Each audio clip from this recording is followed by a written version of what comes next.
Je pense qu'il est évident que, à chaque fin d'année, le temps continue de s'écouler. Je voudrais profiter de ce moment pour vous rappeler ce que cette nouvelle année doit signifier pour chacun de nous. Tout d'abord, une nouvelle année nous offre une opportunité de redéfinir nos priorités.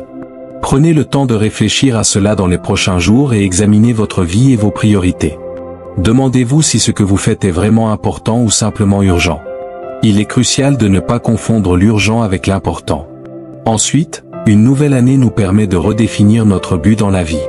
Demandez-vous si vous êtes toujours sur la voie de ce que vous devez accomplir. C'est également l'occasion de redéfinir votre vision pour l'avenir. Savez-vous ce que vous souhaitez réaliser au cours des 25 prochaines années? Avez-vous une vision claire, écrite, pour votre vie? Est-ce que vous travaillez activement à l'atteindre? Enfin, la nouvelle année est l'occasion d'établir des objectifs qui en valent la peine, des objectifs qui justifient pleinement votre temps et vos efforts. Ne perdez pas votre temps avec des objectifs qui ne vous rapprochent pas de votre vision. Il est parfois nécessaire de se débarrasser de certaines choses qui vous écartent de vos objectifs. N'ayez pas peur de faire le ménage, d'éliminer ce qui ne vous mène pas là où vous souhaitez aller. Mieux vaut le faire maintenant que plus tard. La nouvelle année offre également l'opportunité de laisser derrière soi le passé et de se tourner vers un avenir que nous n'avons pas encore créé. Lâchez prise sur tout ce qui appartient à l'année passée, débarrassez-vous de tout ce qui vous a distrait, oubliez les erreurs du passé. C'est une excellente chose pour vous. Ce que fait la nouvelle année, c'est un véritable changement, un renouveau puissant. J'ai déjà parlé de l'importance de racheter le temps, et c'est un concept essentiel. Je vous encourage à lire Éphésiens chapitre 5 dans vos Bibles.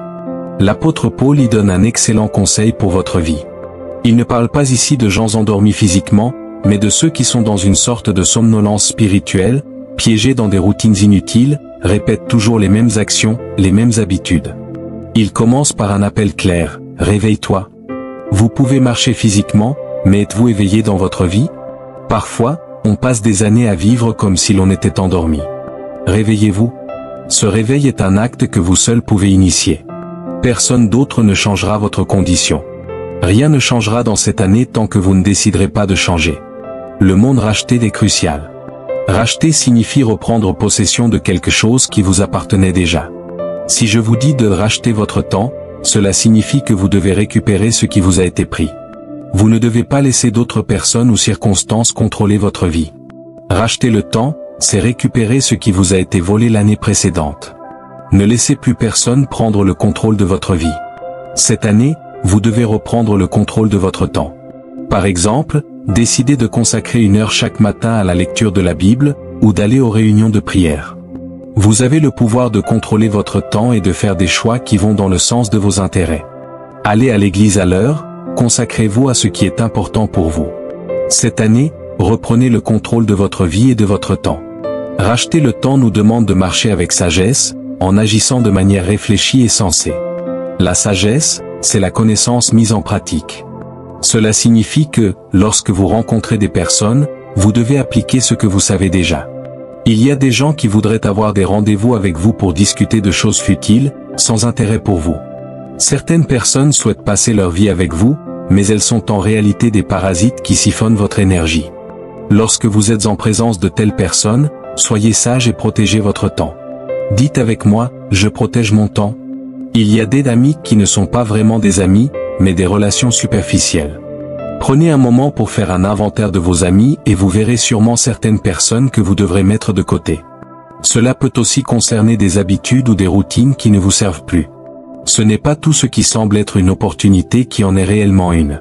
Tout comme le diable, l'ennemi de nos vies, ne nous tente pas avec des choses mauvaises, mais plutôt avec des bonnes choses qui, en réalité, ne sont pas bonnes pour nous.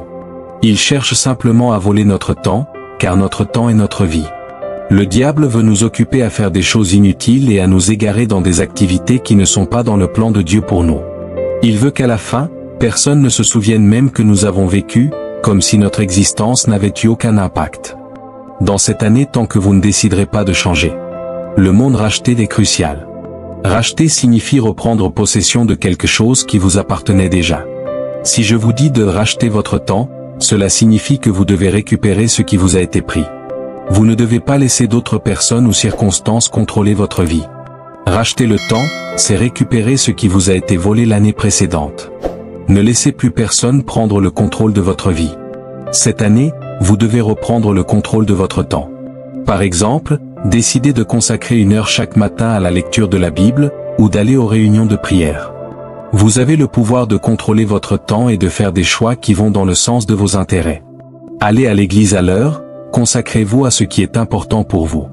Cette année, reprenez le contrôle de votre vie et de votre temps. Racheter le temps nous demande de marcher avec sagesse, en agissant de manière réfléchie et sensée.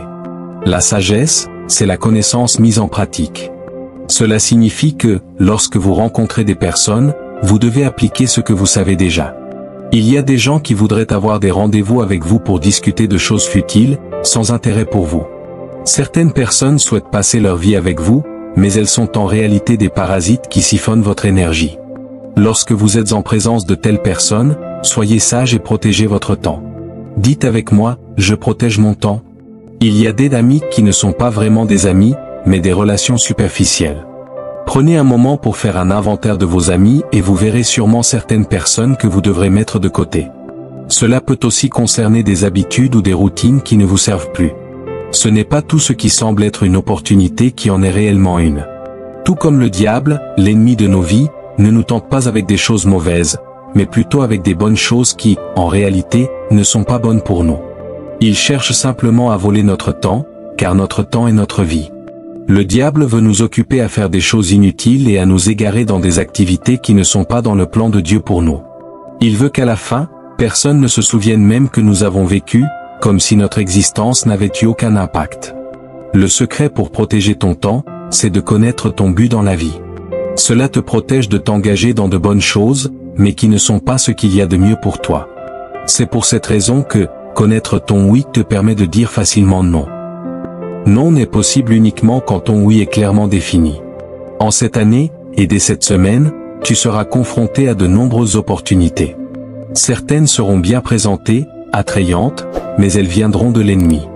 Des idées, des options, des alternatives se présenteront à toi, et tu auras besoin de l'Esprit de Dieu pour discerner ce qui vient de lui et ce qui ne vient pas de lui. Le diable ne veut pas nécessairement te détruire physiquement, il veut juste voler ton temps, car ton temps, c'est ta vie. Adorer Dieu est une bonne chose, bien sûr.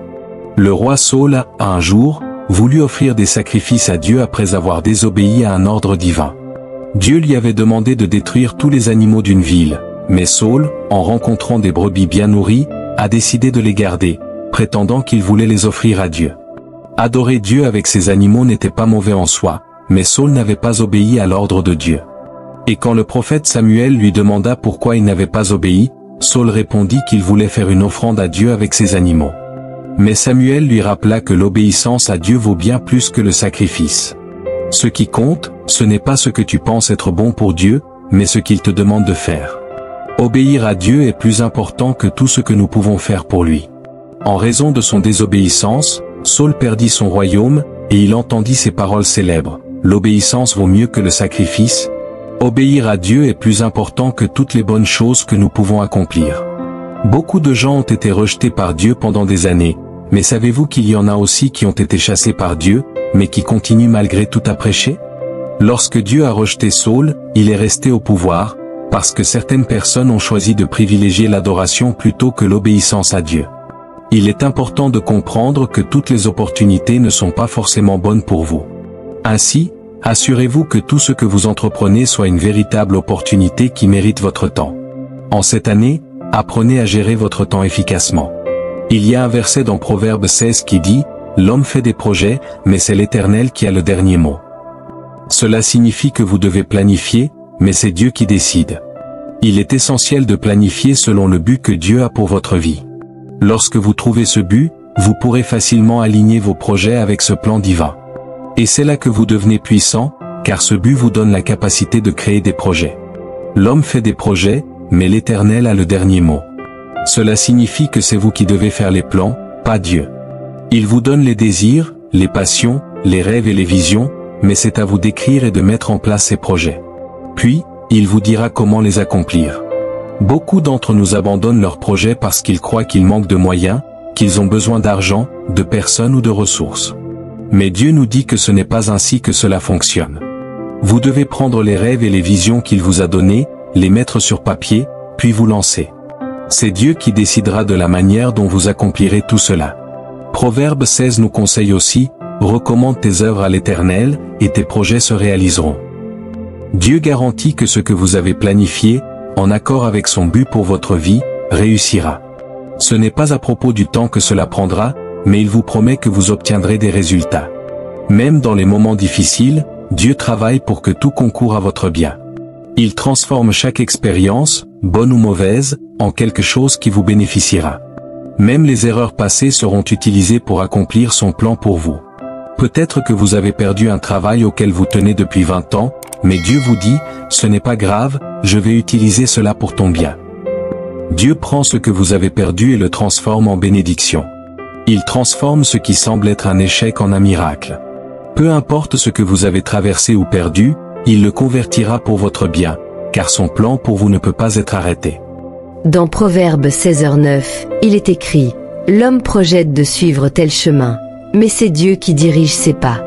Tout est sous le contrôle de Dieu. » Joseph, par exemple, savait qu'il serait un jour sur le trône, mais il ne savait pas comment cela allait se passer. Ce que j'ai compris, c'est que Dieu nous montre toujours notre destinée finale, notre objectif, mais il ne nous révèle jamais le plan complet pour y parvenir. Vous verrez la vision, le but final, mais le chemin pour y arriver reste entre les mains de Dieu. Dieu vous montre votre destinée, il vous révèle la fin et le grand avenir qui vous attend, mais il ne vous révèle pas comment vous allez y parvenir. Pourquoi ? Parce que la destination finale appartient à Dieu, mais le processus pour y parvenir est aussi dans ses mains. Si vous connaissiez le processus, vous n'accepteriez peut-être même pas d'aller vers ce but. Par exemple, si Joseph avait su qu'il allait devenir roi, il aurait vu les épreuves qu'il devait traverser avant d'y arriver. Ses frères le détestant, le mettant dans un puits, le vendant en esclavage, le mettant en prison. S'il avait vu tout cela, il aurait sans doute préféré rester berger avec son père plutôt que de vivre une telle souffrance. Mais le processus fait partie du plan divin, et c'est Dieu qui contrôle chaque étape de notre vie. Ce travail que vous faites aujourd'hui, même si vous vous posez des questions sur son sens, fait partie du plan divin. Quand vous êtes dans un moment difficile, n'oubliez pas que ce n'est qu'une étape temporaire. Si vous traversez des difficultés, dites à vos collègues ou à vos amis que ce n'est qu'une étape. Si vous avez perdu votre entreprise et devez maintenant chercher un emploi, rappelez-vous que cela fait aussi partie du plan de Dieu pour vous. Rien n'est inutile aux yeux de Dieu.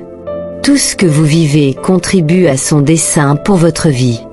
Dieu connaît les obstacles que vous traversez, et même quand vous ne comprenez pas pourquoi vous êtes là, il est en train de préparer le terrain pour vous amener à votre destinée finale. Si vous connaissez votre but dans la vie, cela vous donnera la patience d'attendre et de comprendre que ce que vous traversez n'est que temporaire. Ce que vous vivez aujourd'hui n'est pas la fin, c'est juste un passage. Si vous avez vu une vision, un rêve, une destinée, sachez que ce que vous traversez fait partie du processus pour y arriver. Comme Joseph, qui a dû passer par de grandes épreuves avant de devenir Premier ministre d'Égypte, vous aussi vous passerez par des étapes difficiles, mais elles vous prépareront à la grandeur à venir. N'ayez pas peur des étapes, car Dieu connaît la destination. Il dirige vos pas et il est avec vous à chaque étape du chemin. Si vous vous sentez coincé dans une situation difficile, sachez que Dieu est en train de dégager des obstacles avant que vous atteigniez votre but. Il prépare tout pour votre bien. Soyez patient et attendez-vous à ce que Dieu agisse, car il connaît le chemin sur lequel il vous mène. Pour beaucoup d'entre vous, ce mois de janvier sera un mois de changement. Attendez-vous à des percées, à des ouvertures, à des changements qui vous rapprocheront de vos objectifs. Vous allez voir des résistances disparaître, car Dieu retire les obstacles sur votre chemin. C'est le moment où vous allez enfin atterrir dans la vie que vous avez attendue. Ne vous découragez pas, continuez à déclarer avec foi que votre miracle est en route. Les paroles que vous prononcez ont le pouvoir de transformer votre réalité. Dieu vous montre votre destinée. Il vous révèle la fin et le grand avenir qui vous attend, mais il ne vous révèle pas toujours le chemin que vous devrez parcourir pour y arriver. Pourquoi ? Parce que la destination finale, le but ultime de votre vie, appartient à Dieu, mais le processus pour y parvenir, tout ce qui vous façonne et vous transforme en chemin, c'est lui aussi qui le dirige. Si vous connaissiez tout à l'avance, si vous aviez une vision complète du chemin, vous pourriez être découragé avant même de commencer. Vous pourriez douter de la possibilité d'y arriver, vous pourriez vous dire que les sacrifices sont trop grands, que les obstacles sont trop nombreux. Prenons l'exemple de Joseph.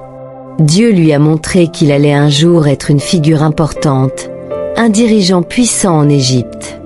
Mais il n'a pas vu le chemin pour y arriver. Si Joseph avait su qu'il allait être rejeté par ses frères, vendu comme esclave, jeté en prison, il n'aurait sans doute pas voulu ce destin. Il se serait dit « Non, je préfère être berger, je préfère vivre une vie paisible avec mon père que de traverser de telles souffrances. » Mais ce qu'il ne savait pas, c'est que ces épreuves étaient exactement ce dont il avait besoin pour se préparer à la grandeur que Dieu lui réservait. Ces épreuves, même les plus douloureuses, étaient des étapes indispensables. Elles ne constituaient pas un échec, mais un processus de transformation et de purification. C'est là une vérité fondamentale. Parfois, ce que nous vivons comme des épreuves ou des difficultés ne sont que des étapes temporaires qui font partie d'un plan plus grand, un plan que Dieu seul connaît. Vous vous trouvez peut-être dans un travail que vous n'aimez pas, ou dans une situation qui semble sans issue, mais croyez que cela fait partie du plan. Dieu ne vous a pas abandonné. Vous ne devez pas paniquer ni vous laisser envahir par le découragement. Tout ce que vous traversez aujourd'hui est une étape vers un avenir plus grand. Ce n'est qu'une phase transitoire. Il est essentiel de garder cette perspective. Rien n'est jamais définitif, et tout ce que vous traversez aujourd'hui fait partie du processus divin. Vous êtes en train de passer par une transformation intérieure, une préparation pour ce que Dieu a prévu pour vous. Si vous traversez un moment difficile, si vous avez perdu un emploi, si votre entreprise a échoué, sachez que cela fait partie du plan de Dieu pour vous. Ce n'est pas la fin, c'est une étape. Vous avez peut-être des moments où vous vous demandez pourquoi vous êtes dans cette situation. Vous vous demandez peut-être, pourquoi suis-je coincé ici? Pourquoi cela m'arrive-t-il à moi? Dieu vous dit aujourd'hui, ne t'inquiète pas, c'est une phase qui fait partie de ma préparation pour toi. Il est en train de dégager des obstacles, de déblayer le chemin pour que vous puissiez atteindre la destinée qu'il a pour vous. Dieu connaît parfaitement votre parcours, il sait exactement où vous vous trouvez, et il dirige vos pas. Si vous connaissez votre but dans la vie, vous aurez la patience d'attendre, vous aurez la sagesse de savoir que ce que vous vivez aujourd'hui n'est que temporaire. Même dans les moments de doute, vous serez capable de regarder au-delà de la situation présente et de vous rappeler que ce n'est pas ce que vous avez vu qui définit votre avenir, mais ce que Dieu a prévu pour vous. Ce que vous traversez maintenant est une étape vers la victoire. Et quand vous êtes dans cette étape, rappelez-vous qu'elle n'est pas éternelle. Vous n'êtes pas destiné à rester dans cette situation pour toujours. Cela fait partie du plan divin. Joseph a été dans le puits, puis dans la prison, mais Dieu avait déjà planifié sa montée vers le trône. Ce processus, aussi douloureux qu'il fut, a permis à Joseph de se préparer à être un homme de pouvoir, un homme qui serait capable de gouverner avec sagesse et de sauver des vies. Si Joseph n'avait pas traversé toutes ces épreuves, il n'aurait pas été prêt à la grandeur qui l'attendait. Tout ce que vous traversez aujourd'hui fait partie de ce processus divin. Vous vous dites peut-être, je ne vois pas comment cela va m'amener à mes objectifs. Mais sachez que chaque expérience, chaque difficulté, chaque rencontre, chaque épreuve est une opportunité de grandir, d'apprendre et de se préparer à ce qui est à venir. Dieu travaille dans l'invisible. Il sait comment transformer vos épreuves en bénédictions. Il sait comment utiliser vos moments de souffrance pour vous fortifier, pour affiner votre caractère, pour vous rendre plus mature dans la foi. Un autre aspect important de ce processus divin est que Dieu vous guide à travers chaque étape. Comme il a guidé les pas de Joseph, il guide également les vôtres. Il n'est pas absent pendant que vous traversez des difficultés. Il est avec vous à chaque étape, même quand vous ne comprenez pas pourquoi vous êtes là. Il sait où il vous emmène, et il travaille dans votre vie pour accomplir son dessein. Ne vous inquiétez pas si vous ne comprenez pas immédiatement le plan. Il vous a donné une vision, un but, mais le chemin pour y arriver lui appartient. Vous n'avez pas besoin de connaître tous les détails. Ce que vous devez faire, c'est rester fidèle, continuer à avancer, et faire confiance à Dieu pour guider vos pas. Il peut arriver que vous soyez confronté à des moments d'incertitude, des moments où vous vous demandez si vous allez vraiment parvenir à vos objectifs. Mais rappelez-vous que Dieu est le seul maître du processus. Ce n'est pas à vous de déterminer comment vous allez atteindre vos objectifs. Vous devez simplement rester fidèle, persévérer dans la foi, et laisser Dieu vous guider. Parfois, le chemin peut sembler long et ardu, mais sachez que chaque pas vous rapproche de votre destinée. Parfois, vous allez rencontrer des obstacles qui vous semblent insurmontables, mais rappelez-vous que Dieu est capable de tout. Il peut ouvrir des portes là où il n'y en a pas. Il peut faire un miracle même dans les moments les plus difficiles. Ce qui semble impossible pour vous est tout à fait possible pour Dieu. C'est lui qui a tout créé, c'est lui qui dirige l'univers, et c'est lui qui guide vos pas. Si vous avez déjà eu des moments où vous pensiez que tout était perdu, sachez que Dieu peut transformer ces épreuves en bénédictions. Il peut utiliser vos plus grandes faiblesses pour manifester sa gloire. Il peut prendre ce que vous considérez comme un échec et en faire un tremplin pour votre réussite. Il peut prendre ce que vous avez perdu et en faire une source de bénédiction pour d'autres. Vous n'êtes jamais trop loin du plan de Dieu. Vous n'êtes jamais trop éloigné de votre destinée. Même si vous avez l'impression de vous être perdu, de vous être égaré, sachez que Dieu peut vous ramener sur le bon chemin. Il peut restaurer ce qui a été brisé et redonner vie à ce qui semblait être mort. Lorsque vous traversez des moments difficiles, rappelez-vous toujours que ce n'est qu'une étape. Ce n'est pas la fin de l'histoire. Cela fait partie de la préparation que Dieu a pour vous. Vous ne devez jamais perdre espoir, même dans les moments les plus sombres. Le Seigneur connaît vos besoins, et il est fidèle pour pourvoir à vos besoins. Il va guider vos pas et diriger votre vie vers la grandeur qu'il a préparée pour vous. Vous êtes en train de vivre une transformation. Il est en train de vous façonner, de vous préparer pour quelque chose de plus grand. Il est donc crucial de garder à l'esprit que chaque moment que vous traversez est une partie essentielle du plan divin. Ce n'est qu'en restant fidèle, persévérant et confiant en Dieu que vous pouvez atteindre ce but magnifique qu'il a préparé pour vous. Il ne vous abandonne pas et ne vous oublie pas. Il est avec vous à chaque étape, et il travaille dans l'invisible pour accomplir son plan parfait pour votre vie. Lorsque vous comprendrez cela, vous aurez une paix profonde, car vous saurez que ce que vous traversez aujourd'hui n'est qu'une étape temporaire, et que la gloire à venir est bien plus grande que tout ce que vous avez pu imaginer.